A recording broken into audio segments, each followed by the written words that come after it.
só ver aqui se vai iniciar a gravação, porque para mim aqui tá dando como iniciando a gravação e eu não sei se...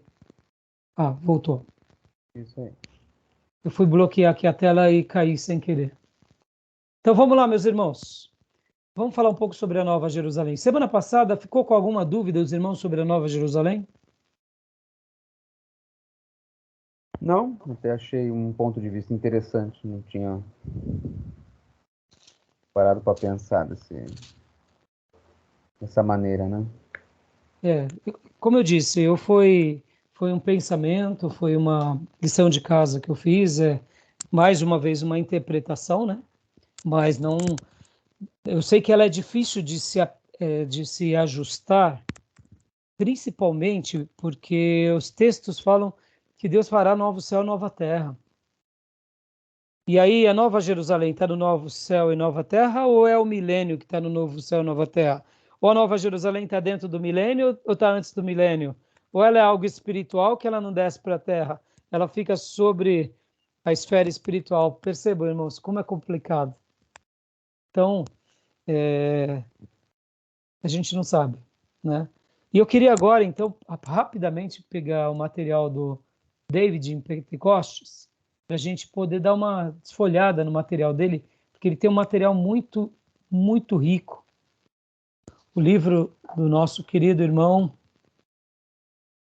J.D. Pentecostes, ele vai aqui no capítulo 33, ele vai fazer uma abordagem muito interessante. Eu queria passar os olhos, né?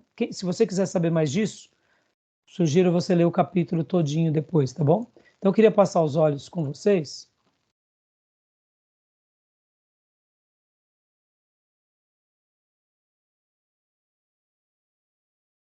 Antes de publicar, deixa eu te fazer uma pergunta. O que Jesus prometeu? Que aquele que comesse o pão dele, que era ele próprio, nunca mais teria o quê? Fome. Hum? Fome, né? Fome. Pensei que você falou pão. Fome. Fome.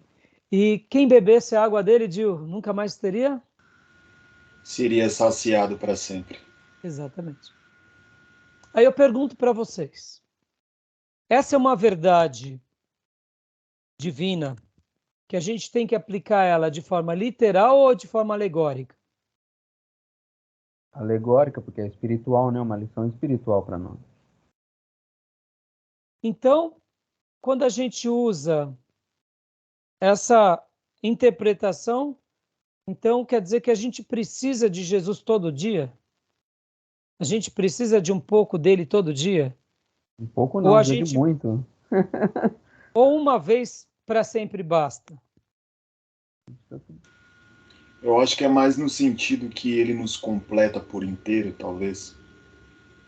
Exatamente disso. Perceba, Jesus disse uma verdade, não foi uma inverdade, mas ele ensina de forma metafórica, com analogias, com símiles e parábolas, metáforas, ou seja, ele disse que quem comesse o pão que ele desse nunca mais teria fome. E é uma verdade que acontece em alguém que se encontra com Cristo. É uma vez para sempre, mas é também uma vez por dia. Porque se nós, enquanto finito nessa carne, não nos enchermos de Deus, a gente regride. E é por isso que a gente entende que é uma vez para sempre, mas é todo dia também. Uma coisa não anula a outra, mas um ensino se embeleza com o outro ensino. Por isso que o apóstolo Paulo vai falar: desenvolvei a vossa salvação. Deixa eu fazer uma analogia aqui sobre a doutrina da salvação. Vocês já estudaram sobre isso e já pensaram sobre isso? Ou já ouviram alguma mensagem? Felipe, possivelmente sim, porque eu já preguei isso. Quantos tipos de salvação, pelo menos, existem na Bíblia? Deus realizando em nós. Eu acredito que uma só, né? E essa uma só, você se refere de que forma? A partir do momento que eu creio, né? Pela fé, sou Você está salvo. salvo do quê? do inferno, né? Da Certo. perdição eterna. Então, olha só que interessante. A gente tem esse tempo da salvação, que é a salvação eterna, que é a libertação do inferno, mas, como a gente leu agora, os selados de Apocalipse, que o texto bíblico mostra que eles são selados, mas Paulo, escrevendo as suas cartas, fala que quem tem o Espírito de Deus também é selado. João fala que aquele que é de Cristo, o diabo não toca, porque é selado. Então, a gente é salvo da redenção eterna, para uma redenção eterna, salvo do inferno, mas também existe outro tempo de salvação. Existe a salvação futura da ira de Deus. Deus nos livra da ira. Então, quando a gente estuda sobre a salvação, a gente tem vários tipos de salvação, pelo menos 3 tipos. Né? Eu citei 2 aqui para vocês. Então, o que acontece? A salvação eterna, aquela que se deu no passado em Cristo, e a salvação futura, aquela que Deus derramará a ira dele sobre os ímpios. Então, ele nos salva da ira futura. Por que eu estou falando isso? Porque eu falei há pouco sobre a questão do corpo, porque eu falei há pouco sobre a questão do sangue e da água, né? Por que eu estou falando isso, irmão? Porque muitas verdades de Deus, ela se aplica de formas tão variadas que a gente não tem noção de como que ela se encaixa na nossa vida. Vou dar um outro exemplo, irmãos. Um outro exemplo. Por exemplo, nós pertencemos a uma igreja local. Eu e o Felipe Rente temos a alegria de sermos da mesma igreja local. Nós comungamos no mesmo corpo local. Então, somos uma igreja local. O Gil, com o Johnny, com o pastor deles e a comunidade deles, é outra igreja local. Mas somos corpo de Cristo, locais. Mas também somos corpos de Cristo espirituais. Nós, indiferente da localidade, compartilhamos também dessa bênção de ser corpo de Cristo. Ora, então somos corpos de Cristas locais e somos corpo de Cristas, vamos dizer assim, gerais, ou como chamamos, ou como foi chamado no passado, católicos, universais. Então somos corpos de Cristo locais, somos corpos de Cristo universais, e aí a gente entra no terceiro tipo de corpo de Cristo. Qual é? É aquele que rompe a fronteira do hoje, do agora, ou da nossa era. Nós somos corpos de Cristo unido a todos aqueles que um dia foram atraídos a esse corpo no passado e que serão também no futuro. Olha que fantástico. Então, somos corpo de Cristo local, somos corpo de Cristo mundial ou universal, mas somos corpo de Cristo espiritual, unidos à primeira alma que se converteu, à última alma que se salvará. Perceba, somos igreja, somos corpo e podemos aplicar esse princípio nessa magnitude. Está entendendo, irmãos? Estou fazendo esses comentários para destacar essa questão da Nova Jerusalém. Pastor, por que o senhor está falando tudo isso? Irmãos, a Nova Jerusalém, a impressão que nos dá é que ela é algo futuro que se inicia num dado momento. Será que ela será no momento em que vierem as 2 testemunhas e depois os 144 mil? Pode ser. Pode ser. Será que a igreja já vislumbra de algo disso na história? Pode ser. Será que a igreja vai vivenciar e experimentar isso depois da tribulação, no início do milênio? Pode ser. Então, meus irmãos, fica um monte de pode ser aqui para a gente, tá bom? Deu para entender onde eu quis chegar? Querem fazer algum comentário? Pode ser. Pode ser. É muita informação, né, Felipe? Não é isso, né, mano? É que existe a possibilidade, é aberta a tantas hipóteses, né? E a gente volta naquilo que o próprio Cristo disse, olha, o dia e a hora ninguém sabe. Exatamente. Então, não Não dá cabe para... Tem coisas que Exato. está reservado, é mistério de Deus. Então, Mistério. se mantenham firmes, vigiai, cuidai uns dos outros, Vão. como se fosse hoje, né? Exatamente. E é em cima disso que eu queria agora usar um pouco do. Eu, irmãos, como eu disse, eu fui treinado mais dentro da linha dispensacionalista. E mesmo que eu argumente, crie e tal, eu vou para lá, eu vou para as minhas raízes. Até porque o que eu gosto das minhas raízes, e eu dou a mão à palmatória, porque o dispensacionalista, a virtude dele é o que eu disse nas aulas passadas, eles tentam fazer uma leitura literal. Eu vou ler profecias apocalípticas de forma literal. Vou tentar usar analogias quando a literalidade me faltar. Vou dar vazão às possibilidades, às incógnitas, quando vários cenários eu montar. Então é por essa razão que eu monto esses cenários. Mas eu gosto muito da ideia literal. Eu gosto muito da ideia da Nova Jerusalém descendo dos céus. Eu gosto muito. Eu particularmente prefiro essa futura, mas eu concordo que eu tenho dificuldade de encaixá-la. E é isso que me faz dar essas viajadas. Tá bom, meus irmãos? Desde que não seja heresia, né? O pastor Ribeiro lá no seminário, em vez de quando perguntava, e aí, como que tá as heresias? Muita heresia? É, a gente brincava, né? Isso daí é heresia, hein? Qual que é a diferença de um argumento, irmãos, e de uma heresia? Que a heresia ela vai contrariar as verdades. Você vai desconstruir uma verdade bíblica e vai reconstruir a sua ideia. Quando eu argumentei na semana passada que a Nova Jerusalém poderia ser no advento do Pentecostes, no início da igreja, eu argumentei simplesmente pelo fato de acreditar que esse corpo místico de Cristo na Terra ele é muito mais forte do que qualquer denominação, qualquer credo, qualquer coisa. A presença do Espírito Santo ela é tão poderosa na vida da igreja, no mundo, que rompe barreira de tempo, de credo, rompe tudo, irmãos, rompe tudo. E eu acredito nisso. Eu acredito que quando chegar o momento dele de reconstruir algumas coisas, ele vai sinalizar e o povo dele vai entender. Porque é o Espírito Santo agindo, como foi no Pentecostes, como foi na história da igreja, como foi na Reforma Protestante, como será nos sinais dos tempos.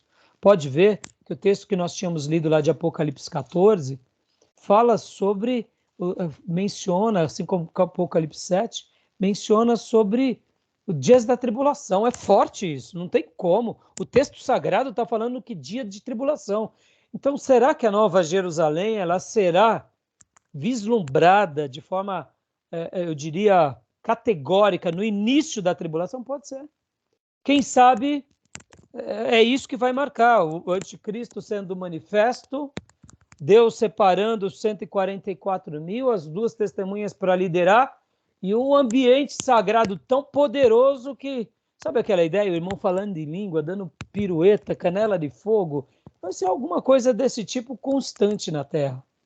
Eu acredito, irmãos, para mim, irmãos, eu não tenho medo de imaginar um mundo muito espirituoso, onde o Evangelho, Cristo é glorificado, mortos são ressuscitam, a mídia evidenciando, agora está uma onda de ressurreição de mortos, onde chegam esses 144 mil, os mortos ressuscitam, e coisa, irmão, eu fico imaginando esse tipo de coisa.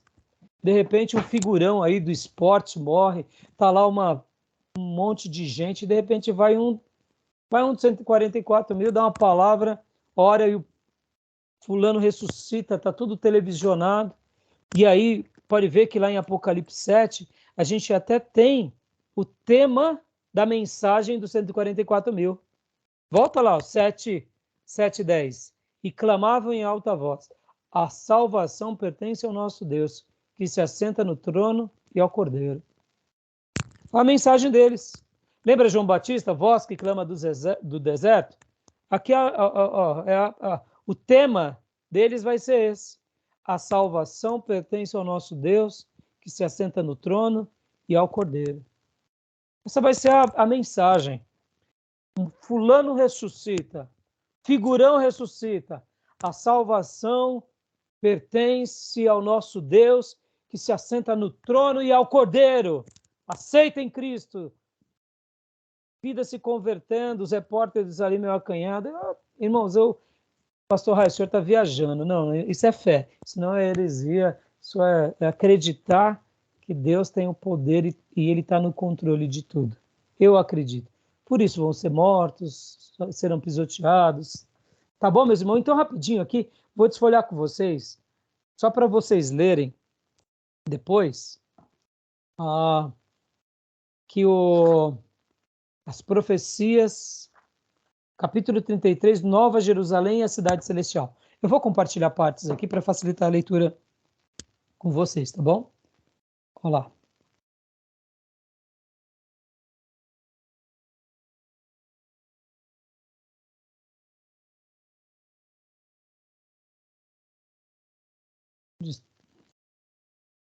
Aqui.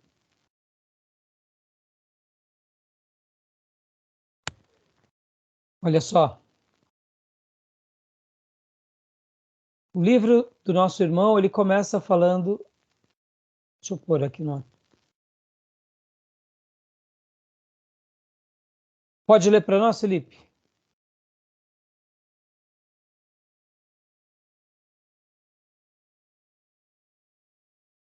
Não estou ouvindo, filhote. Nova Jerusalém, a cidade celestial. Existem algumas passagens das Escrituras que despertam grande divergência de opinião entre pré-milenaristas e dispensacionalistas, como Apocalipse de 21:9 a 22:7. Alguns veem essa passagem como uma descrição do estado eterno, enquanto outros a consideram uma descrição do milênio. Alguns interpretam a cidade como uma referência à igreja em relação a Cristo, enquanto outros a julgam uma referência a Israel na sua relação com Cristo. Alguns a interpretam como uma cidade literal e outros como uma representação... Pode subir mais um pouquinho, pastor? Posso. Uma representação simbólica. Muitas e variadas são as interpretações dadas a essas passagens das Escrituras. Ou seja, nosso Pode irmão, ele também fala, olha, entre nós, dispensacionalistas, pré-milenaristas, olha, vão ler. Então aqui a gente só vai ler os tópicos, só para vocês verem um pouco. Pode continuar, filhote. Primeiro, onde o Apocalipse de 21:9 a 22:7 se encaixa no panorama profético. As principais características das grandes interpretações dessa passagem devem ser examinadas a fim de estabelecer uma posição harmônica com toda a revelação, pode subir, pastor, da palavra de Deus. A. Apocalipse de 21:9 a 22:7 refere-se ao milênio. A opinião defendida por Darby, Gaebelen, Grant Ironside, Jerry Nings, Kelly, Petgill, Size, Scott e outros é que, após escrever o estado eterno em Apocalipse 21, do 1 ao 8, João faz uma recapitulação do milênio, a fim de descrever mais detalhadamente aquele período. Os defensores dessa interpretação apresentam vários argumentos para apoiá-la. Ou seja, irmãos, podem ver que, de fato, é uma leitura bem interessante. Mas aqui também eu quero dar a mão à palmatória ao reverendo Leandro Lima. Eu, particularmente, penso que o Apocalipse ele não é um livro cronológico, de começo, meio e fim, e aonde o fim inicia ali uma nova etapa que desencadeia em outra, porque muitas coisas, como a gente acabou de ver aqui em relação aos 144.000, o próprio capítulo 7 de Apocalipse, falando dos 144.000, aborda de uma forma alegórica os castigos, há uma interrupção, há separação de homens, mostra de onde eles são e de repente já foca na eternidade. Então a gente vai ver por várias vezes esse fato acontecendo. Ainda hoje, quando a gente for estudar um pouco sobre as pragas, vai ficar muito claro sobre essa questão, que muitas vezes o texto do Apocalipse está descrevendo uma coisa, volta, fala da outra, abre um parênteses, volta para o anterior, vai para frente, vai para trás, e assim fica caminhando e voltando, e refazendo e remontando a mesma história. Então, assim, eu concordo com ele em parte, porque realmente dá essa impressão, mas não tem como a gente afirmar 100% que assim será, ou 100% onde se dará o milênio. Então, essa é a minha opinião, tá bom, irmãos? Você parou aqui, né, Felipe? Então, aqui ele vai agora fazer as citações dos autores, vai fazer vários comentários. Se a gente for ler tudo, vai ficar muito tempo. Aqui, 2. Leia para nós, Felipe. Por favor. 2. O ministério do anjo das taças. Muitos escritores concordam com Darby que, ao identificar essa passagem como milenar por causa do narrador, que apresenta os cenários do Apocalipse 17:1 e 21:9, Darby diz: Pode ler agora essa. Ao comparar o versículo 9 com o capítulo 17:1, você descobrirá essa semelhança, que é um dos 7 anjos que tem as 7 taças, com a descrição da Babilônia, e que um deles também descreve a noiva do Cordeiro, a cidade santa, com toda a profecia a partir do versículo 9. Pode subir, pastor? Isso, pode ler mais essa parte. O que temos nos capítulos 21, 9 a 27, 22, do 1 ao 5, não forma uma continuação, seja histórica, seja profética, do que precede. Essa é uma descrição da Nova Jerusalém, e há muitas circunstâncias que precedem o que está no começo do capítulo. O anjo, da mesma forma, descreve a Babilônia após apresentar sua vitória. Então, percebam, irmãos, é normal que façamos esse tipo de combinação, de leitura, de releitura. Não tem nenhum problema, viu, irmãos? Não vejam isso como um pensamento errado. É o desejo de tentar identificar. Mas aqui acaba sendo, eu diria, uma maneira de enxergar essa verdade. Então vamos continuar aqui vendo um pouquinho a mais os outros tópicos. 3. Leia para nós agora, Gil, por favor. 3. O uso dos nomes dispensacionais. Kelly tenta provar ainda mais a sua interpretação ao salientar. Observamos também que na parte relativa ao milênio, isto é, do versículo 9 do capítulo 21, temos nomes dispensacionais, tais como Senhor Todo-Poderoso e Cordeiro. O que não temos no capítulo 21, do 1 ao 8, que revela a eternidade, quando Deus será tudo em todos. Então, irmãos, você sabe que, assim, em cima disso, claro, pensem assim, a gente começa a fazer as nossas montagens, a gente começa, muitas vezes, por isso que a gente que ama a palavra de Deus, vai tentar fazer um pouco de descoberta, vai tentar entender melhor, vai tentar decifrar, mas ao mesmo tempo, tem vezes que, se a gente tenta pegar, olha, porque aqui aparece o nome Cordeiro, ali não aparece, aqui é bodas do Cordeiro, lá não. Tem vezes que esse tipo de leitura não pode ser resumida dessa forma. Por exemplo, vamos pegar um outro exemplo aqui, que as 7 cartas do Apocalipse representam 7 períodos na história da Igreja Mundial. Afirmar isso não dá para a gente afirmar. O texto bíblico só diz que o Espírito disse ao anjo que está na igreja. Podemos entender que possa servir como, mas dizer que aí complica, entendeu, irmãos? Então, fica aí a lembrança, né? Eu já mencionei isso com os irmãos, nunca é demais, tá bom? Então, ele vai fazer vários comentários aqui. 4, pode ler para nós, Gil, também. 4. A cura das nações. Argumenta-se que a necessidade da cura, como ensinado em Apocalipse 22:2, requer que essa passagem seja vista como milenar. Jennings diz: a cura é aplicável às consequências inevitáveis daquele princípio maligno, o pecado, ainda existente em nós, tal como existiria naquela época, entre as nações. Compaixão e graça podem suprir essas consequências como cura. Pode continuar. E Kelly acrescenta? E Kelly acrescenta: na eternidade as nações não existem dessa maneira, e nenhuma delas terá necessidade de cura nessa época.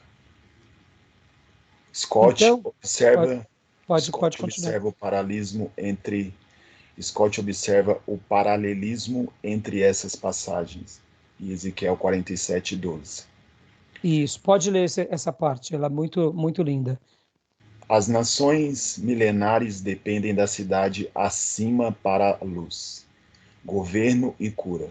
Tudo isso tem seu equivalente no notável capítulo de Ezequiel 47. O seu fruto servirá de alimento e a sua folha de remédio. Versículo 12.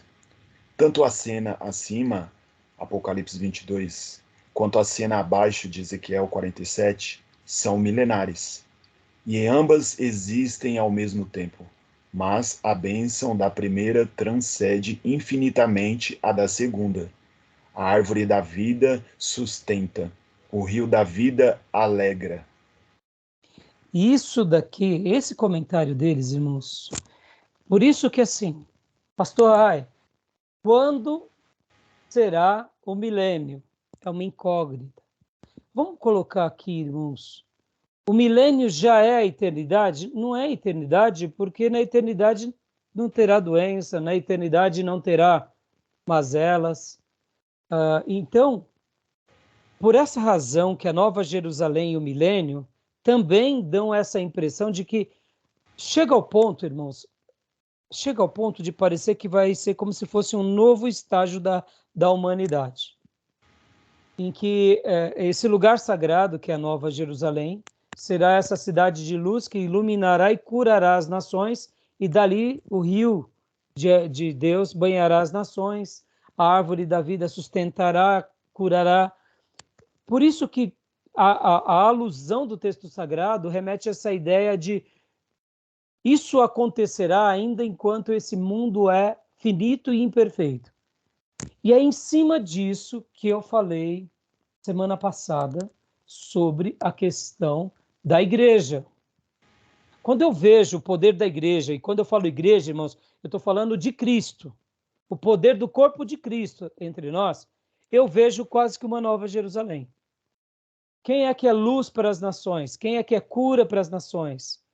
O fruto sagrado que alimenta, que cura. Pode ver, a palavra de Deus, que ela é praticamente como folhas da árvore da vida. Por isso que eu fiz essa leitura meio que alegórica. Mas, de fato, quando a gente lê tanto Apocalipse quanto Ezequiel, principalmente Apocalipse 21, 22, a ideia que dá é, de fato, de um novo momento, de uma nova cidade, de um novo tempo. Por isso que a gente aguarda esse novo tempo no futuro, entendeu? Mas essas passagens, elas só deixam a gente com esse desejo de que vai acontecer algo assim. A minha pergunta é, será que já não tem acontecido algo assim? Quem sabe, como eu disse, pode ser que venha um período na história da humanidade assim. Comece esse período para a glória de Deus, entendeu? Então, fica uma dúvida.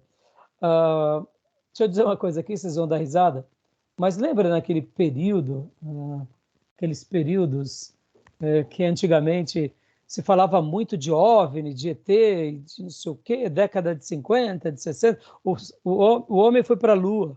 E logo depois que ele foi para a Lua, teve até um programa de rádio que dramatizou, dizendo que espaçonaves estavam vindo. Lembra disso, Felipe? Isso foi relato. Sabia disso, Gil? Isso é fato real.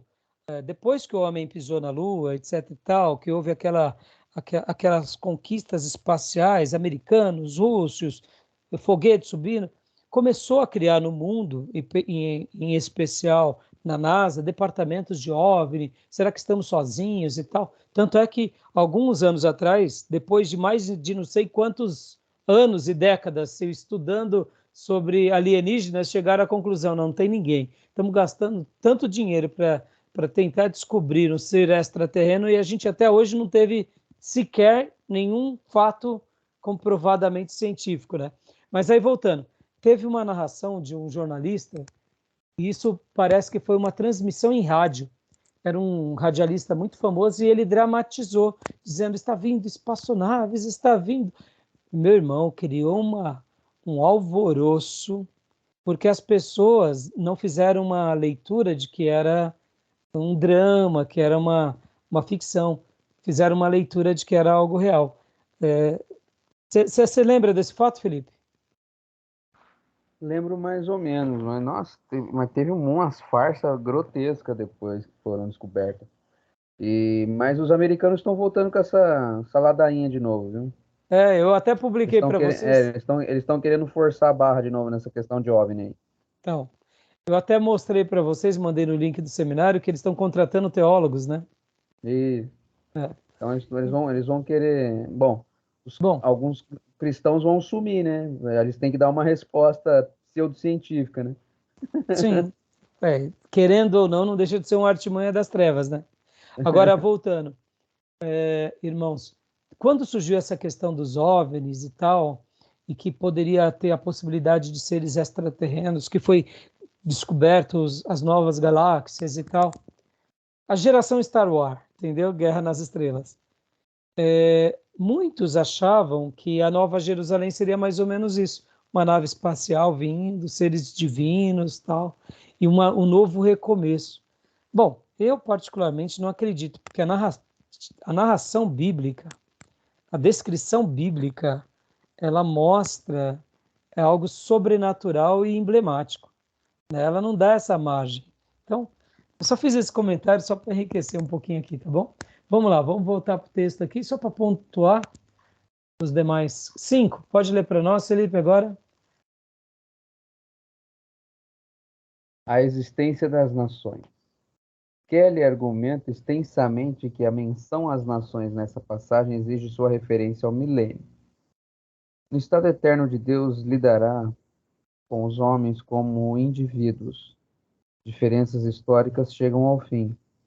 Então não haverá nada como reis e nações. Se analisarmos a última parte do capítulo, temos de lidar novamente com nações e reis terrenos. Quando a eternidade começar, Deus terá acabado de lidar com coisas pertinentes à ordem do mundo, reis e nações e provisões semelhantes de natureza temporária. Tudo isso implica governo, pois o governo sugere que existe um mal a ser suprimido. Consequentemente, o que temos na última parte do nosso capítulo não é a condição eterna, mas um estado prévio. Então, né, a ideia de nações, né? Agora, continuando aqui. 6. Mistério dos anjos. Pode ler, Felipe, por gentileza.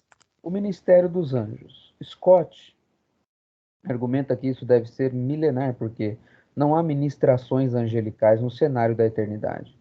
E aqui elas são proeminentes.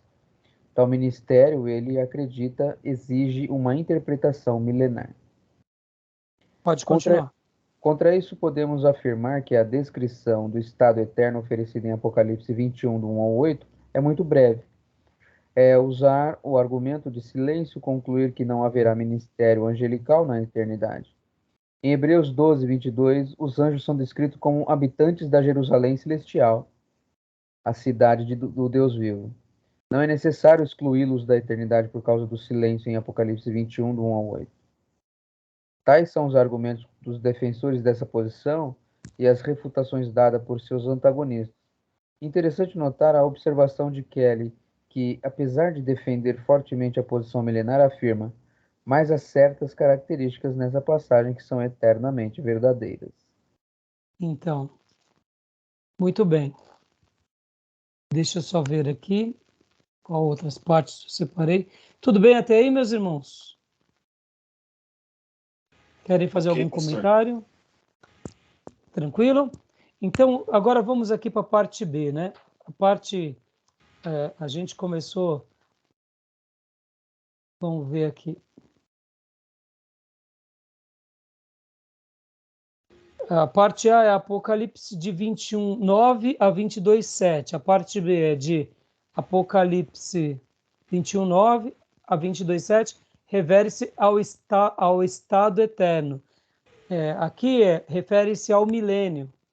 O que a gente acabou de ver são situações que se referem ao estado do milênio.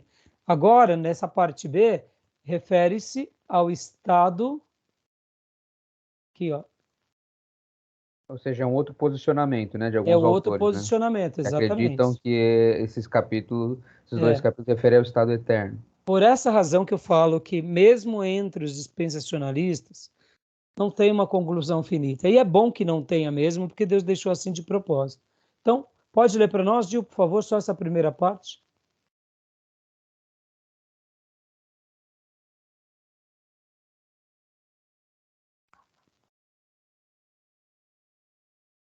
Gil?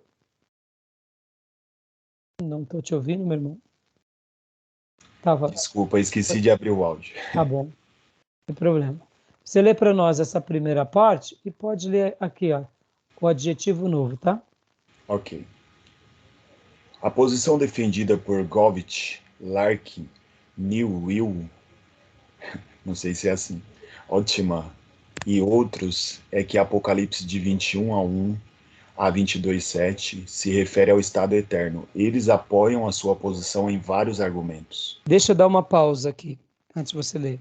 Eu tenho dificuldade de enxergar aqui como o estado eterno, tá, meus irmãos? Eu tenho dificuldade por causa dos textos que falam de nações, de cura, esse paralelo, entendeu? Então eu tenho dificuldade, até mesmo a guerra que haverá. Então eu tenho dificuldade, mas pode ler.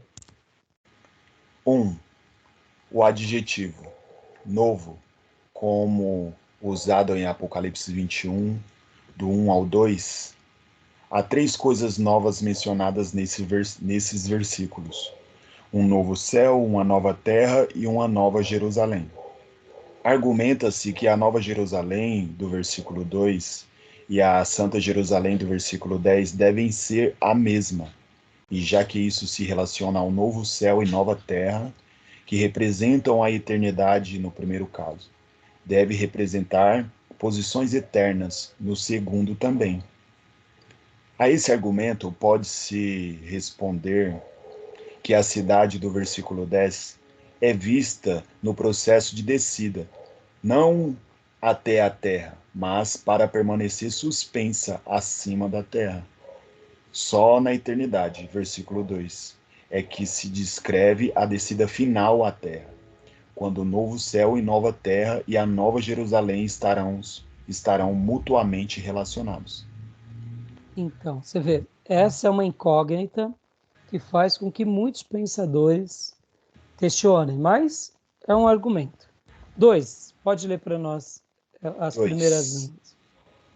A posição da cidade em Apocalipse 21:10, os intérpretes de ambas as posições geralmente concordam em que a cidade vista em Apocalipse 21:10 está suspensa acima da terra. Com base nisso, argumenta-se que não poderia tratar-se de um cenário milenar, pois no milênio o Senhor retornará à terra e seus pés estarão sobre o Monte das Oliveiras. Zacarias 14:4. O Senhor afirma-se, reinará da Jerusalém terrena, não da Jerusalém celestial. Como essa cidade não está na terra, não pode ser milenar, pois, obviamente, é o centro da habitação do Cordeiro. E aí, você vê, eles já estão contrapondo os pensamentos, né? Pode ler aqui para nós também, tio, por favor. 3. As características da cidade são eternas, não milenares. Defensores da ideia que essa passagem se refere ao estado eterno indicam várias descrições que atribuem a ela caráter eterno. A cidade contém a glória de Deus. Os incrédulos não poderiam suportar essa glória, mas seriam derrubados, como aconteceu com Paulo, em Atos 9:3. Ela não possui templo, versículo 22. E é claramente previsto em Ezequiel 40 e 48 que haverá um tempo na terra milenar. Não há noite ali, versículo 25. E haverá dia e noite no milênio. Isaías 30, Isaías 30, 26, 60, do 19 ao 20. O trono de Deus está ali, 22, versículo 3. Lá não existe Maldição. Lá não existe maldição, 22, 3. O que significa que os efeitos da queda terão sido eliminados. Todos os que estão ali são salvos, 21, 27. E então devem estar na eternidade, já que nascerão incrédulos durante o milênio. Não há mais morte, 21, versículo 4. E já que os indivíduos morrerão durante o milênio, Isaías 65, versículo 20, ela deve referir-se ao estado eterno. A essas observações... Até aí tá bom, meu irmão. Você vê? Okay. Como é difícil fazer uma leitura dessa parte. Como as opiniões são antagônicas, como os preenchimentos, até como a gente acabou de ver, quando fala sobre que os ímpios não entrarão ali porque cairão como Paulo, dando uma ideia de, eu acho que ali, por exemplo, é forçar textos para querer sustentar uma posição. No entanto, são ideias, respeitemos, tá bom? A duração do reinado, leia para nós, Felipe, por gentileza. A duração do reinado. Apocalipse 22, 5 declara que os santos reinarão pelos séculos dos séculos. Quando Apocalipse 24 menciona o reinado dos santos que estão no milênio, eles são apresentados reinando com Cristo durante 1000 anos. 1000 anos não é para sempre. E já que esses santos reinam para sempre, a passagem deve referir-se à eternidade, não ao milênio. Você vê, então, como é complicado, né? A existência das nações na eternidade. Leia para nós, Gats. A existência das nações na eternidade. Ao defender a posição de que toda essa passagem descreve a eternidade, Newell escreve amplamente sobre a interpretação das nações em Apocalipse 21, 24 ao 26. Ele afirma, no capítulo 21, 3, em que lemos que o tabernáculo de Deus finalmente está entre os homens, também lemos que eles serão povos de Deus, grego laoi. É incrível ver homens esclarecidos traduzindo o plural laoi quase deliberadamente, como se fosse laos. A versão revista em inglês traduz verdadeira e claramente: eles serão povos de Deus. E assim nos prepara para evitar a suposição impossível de que 21:9 a 22:5 seja uma passagem que reverte a cenários milenares. Tá bom até aí, meu irmãozão. Algum comentário, meus irmãos? Os dois parecem ser coerentes, né? Sim, tem muita coisa que... por isso que fica um pouco de... É difícil até de Deixa escolher vagos os um lado. pensamentos, né? É, eu estou fazendo a questão aqui de mostrar para vocês, meus irmãos, porque mesmo entre os pentecostais, que esse livro aqui você tem que saber que é da editora Vida, mas ele não é porque ele tem o nome Pentecostes, né? Mas ele tem uma linha mais pensacionalista. Ele tem essa escola pentecostal por trás, que por sinal eu gosto muito. Mas mesmo entre eles não tem uma uniformidade. Mesmo sendo uma das correntes que mais influenciaram o pensamento apocalíptico nosso, né? Escatológico, pode ver que a nossa escatologia, na sua grande maioria, no Ocidente, ela é toda pentecostal.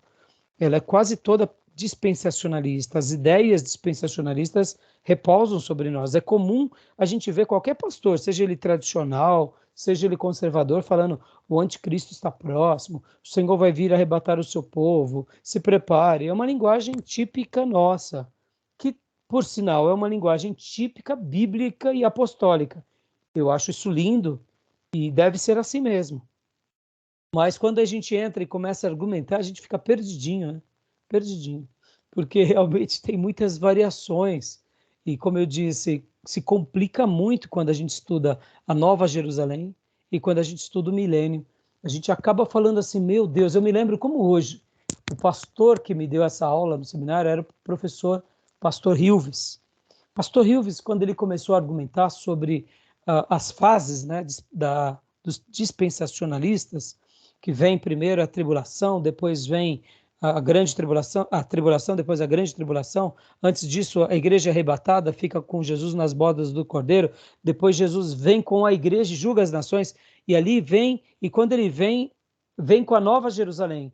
E aí a Nova Jerusalém estará sobre a terra, e nós que ressuscitamos com Cristo e que estávamos na borda do Cordeiro, agora descemos para julgar as nações. E nesse planeta, quem estará habitando na Nova Jerusalém seria esses habitantes que foram para as bordas do Cordeiro, que ressuscitaram, passaram pela primeira ressurreição, e agora eles, junto com Cristo, curarão as nações. Aí os alunos falaram, mas pastor, então quer dizer que os seres vão ficar aqui gente ainda na Terra? Vão, mas quem serão? Aqueles que forem passarem pelo grande tribunal e aceitaram a Cristo, mas ainda eles não morreram, então eles têm que ficar aqui.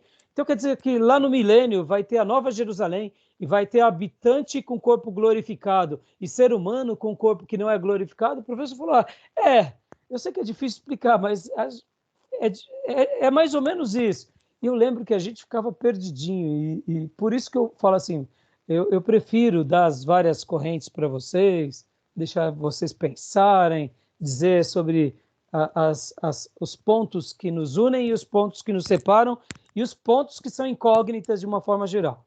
Esse, para mim, é um dos pontos de incógnita. Como que vai ser, pastor? Não sei. Eu deduzo que vai ser algo, mas, de repente, eu não sei. Eu só sei que nada sei. Tá bom, meus irmãos? Né? É mais fácil dizer isso. Eu sei que nada sei. E agora aqui, Apocalipse 21, 9 a 27, 9, refere-se à morada eterna dos santos ressurretos durante o milênio. Ou seja, o que eu acabei de falar há pouco para vocês, né? Então, leia para nós, Silvio, por favor. Apocalipse de 21, 9 a 22, 7 refere-se à morada eterna dos santos ressurretos durante o milênio. 1. A cidade é uma cidade literal. Uma consideração importante nesse ponto é se a cidade descrita em Apocalipse 21 e 22 é literal ou mística. Scott representa os que acreditam que se trata de uma cidade mística. Ele já vai aqui mostrar que uns pensam que é mística, outros pensam que é literal. Pode ler. Solicitamos ao leitor cuidadosa atenção para a distinção entre a Nova Jerusalém do Apocalipse, que é a igreja glorificada, e a Jerusalém celestial mencionada por Paulo, em Hebreus 12, 22. Aqui ele já afirma até que Paulo é o autor de Hebreus, né? Sim, exatamente. É quase que consenso, né? Mas assim, você vê, ele cita Paulo já, bem lembrado. Mas você vê, essa outra expressão de Hebreus, né? A Jerusalém celestial, será que é a mesma Nova Jerusalém de Apocalipse 21, 22, né? Entendeu? Pode ler, filhotes. A última, ao contrário da primeira, não se refere ao povo, que é a cidade de Deus vivo, a cidade real, a localização de todos os santos. É a mesma mencionada no capítulo anterior. Tá picotando um pouco, tá picotando o teu sinal. Volta para nós e vamos ver aqui a última. A última, ao contrário da primeira, se refere ao povo. Não se refere ao povo, mas é a cidade do Deus vivo, uma cidade real, a localização de todos os santos celestiais. É a mesma mencionada no capítulo anterior, aquela que os santos e patriarcas esperavam. Hebreus 11, 10 a 16. Uma cidade material, construída e preparada pelo próprio Deus, maior e mais vasta do que se pode imaginar. A cidade de Paulo é material, a cidade de João é mística. Olha só, olha que interessante. Lembra que eu falei que a igreja ela é o corpo místico de Cristo na Terra? Foi isso, aquela interpretação de corpo como corpo local, corpo universal e corpo místico. Pode ver que agora o autor aqui, Scott, está abordando que Hebreus 11 retrata da Nova Jerusalém mística, dando uma ideia de que a igreja mística é a Nova Jerusalém. Ele só não cita isso, né? Mas seria mais ou menos essa observação. Pode continuar, filhote, que vale a pena ler aqui toda essa parte. Devemos observar que Scott não oferece nenhuma prova de sua distinção, mas simplesmente faz a afirmação. Há muita evidência para mostrar que essa cidade de Apocalipse 22 é assim como a de Hebreus 12. Peters oferece um resumo dos argumentos que provam ser essa uma cidade literal. Bom, joia. Vamos ver agora os argumentos de Peter. Primeiro, era costume no Oriente, quando um rei entrava na sua capital para reinar dali, ou um príncipe ascendia ao trono, representar isso com a figura de um casamento. Ele estava casado, íntima e permanentemente unido à cidade, ou trono, ou povo. O uso da figura nas escrituras mostra que não devemos limitá-la a não ser que seja específica em relação à igreja. Isso designa a união permanente de um povo com a terra, como em Isaías 62, em que na descrição milenar a terra é chamada de Beulah, ou seja, casar. Quando o fim realmente chegar, não há nada impróprio antes. É completamente adequado que a união do Rei dos Reis com a sua cidade metropolitana seja designada sob a mesma figura, implicando um relacionamento mais íntimo e permanente. Pode subir, pastor? Sim. Logo, a figura do casamento, que para muitos é a principal objeção à ideia de uma cidade literal, na verdade serve para indicar. Então Dois, aqui, pode falar. pode deixar que aqui, senão a gente vai ficar, né? Mas vocês estão vendo, irmãos, como é interessante, né? As argumentações, os apontamentos e as ideias, né? E vão surgindo. Tá bom, meus irmãos? Agora aqui, vou tentar correr para a gente poder, deixa eu ver quanto falta, porque no meu livro está quase no final.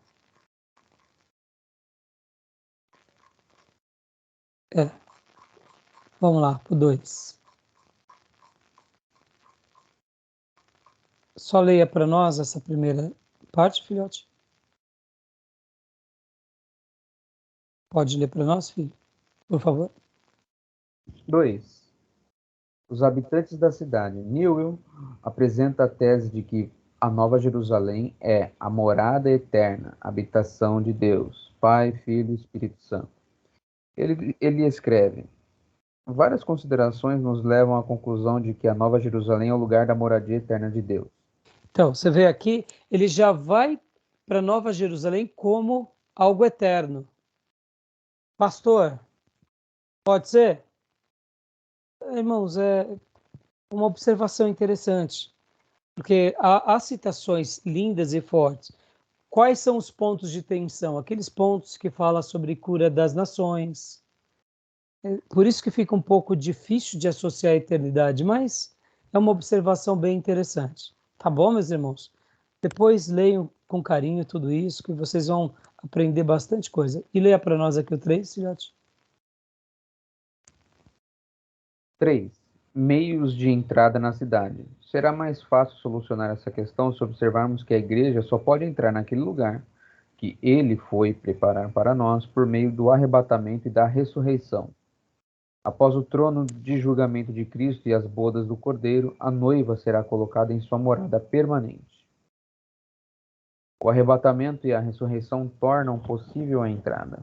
Tá bom até aí, filhote. Você já dá para ver aí como que as abordagens vão, né? Você para entrar na Nova Jerusalém, não tem outro caminho senão ressurreição ou arrebatamento. 4. Relação dessa cidade com o milênio. Quando a igreja se unir em casamento ao noivo e estiver instalada no lugar por ele preparado, jamais será retirada de lá. A igreja entrará no seu estado eterno no arrebatamento. Quando o Senhor retornar com a sua noiva para reinar, sua morada não ficará vazia por 1000 anos. Em vez disso, o lugar da morada será transferido do céu para uma posição acima da terra. Logo, João vê a cidade santa, Nova Jerusalém, que descia do céu, da parte de Deus. Essa morada permanecerá no ar, para dar à terra a sua luz, que é o brilho da irradiação do Filho. E então as nações andarão mediante a sua luz, e os reis da terra lhe trazem a sua glória. Na segunda vinda, a hora da descida da cidade ao ar, acima da terra, os santos da igreja serão acompanhados pelos santos do Antigo Testamento, ali vivificados e estabelecidos. E aqui, vocês veem, são as... Descrição bonita, é isso? É, bonita, bonita. Pode ler essa frase aqui. Muitos escritores veem a cidade como a morada da igreja durante o milênio. Jennings diz: recuamos 1000 anos mesmo das fronteiras da eternidade para examinar, mais cuidadosamente do que antes, a noiva, a esposa do Cordeiro, e sua relação com a terra durante o milênio. Pode ler também, Scott. Na mesma linha, Scott escreve: após uma alusão passageira ao reino milenar de Cristo e a seus santos celestiais, capítulo 20, do 4 ao 6, somos levados de volta de uma consideração do estado eterno para uma descrição extensa da noiva, a esposa do Cordeiro, em sua relação milenar com Israel e com o mundo em geral. E então aqui você vê, é muito bonito, é poético, é belo. E assim vão os imensos fatos sobre essa questão da Nova Jerusalém, tá bom, meus irmãos? Eu vou tentar pôr aqui nas últimas linhas, ó, a relação dessa cidade com a eternidade. Leia para nós aqui, filhote. Sim, com a relação dessa cidade com a eternidade. Observe novamente a citação anterior de Kelly, de que, com relação à cidade ou ao estado dos seus habitantes, não haverá nenhuma mudança quando o filho entregar o reino a seu pai e começar a eternidade. O local da cidade pode ser mudado, mas os habitantes não sofrerão mudança. A cidade poderá ser removida durante a purificação da terra, 1 Pedro 3,10, e retornará e ocupar sua morada na nova terra, Apocalipse 21:2. Mas não ocorrerá nenhuma mudança dentro dela. Só fazer uma citação aqui sobre a questão de purificação citada por Pedro. Irmãos, a gente não tem, a gente tem muitos textos que falam sobre o dia do juízo, etc. e tal, mas esse é um dos poucos textos que fala de purificação do planeta. Por isso que a ideia também da Nova Jerusalém é muito forte.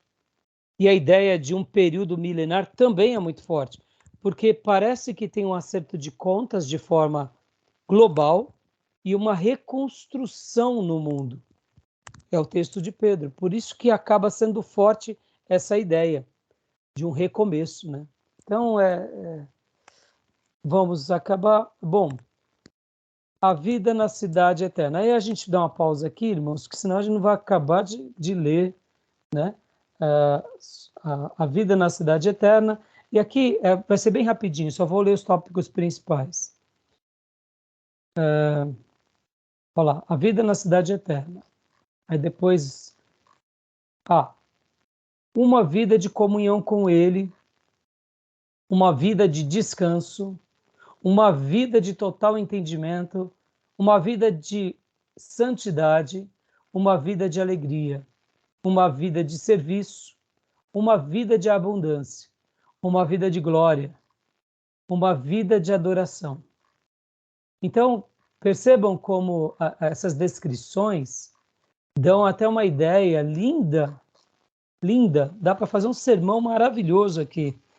Indiferente do estudo que o irmão for dar sobre a Nova Jerusalém, essa parte final aqui do livro do Pentecoste, ela se tornou poética e linda. Porque, irmãos, deixa eu até voltar aqui, tirar o compartilhamento, vou parar a gravação, tá, meus irmãos? Já deu uma hora de novo aqui. Vou dar pausa aqui na gravação.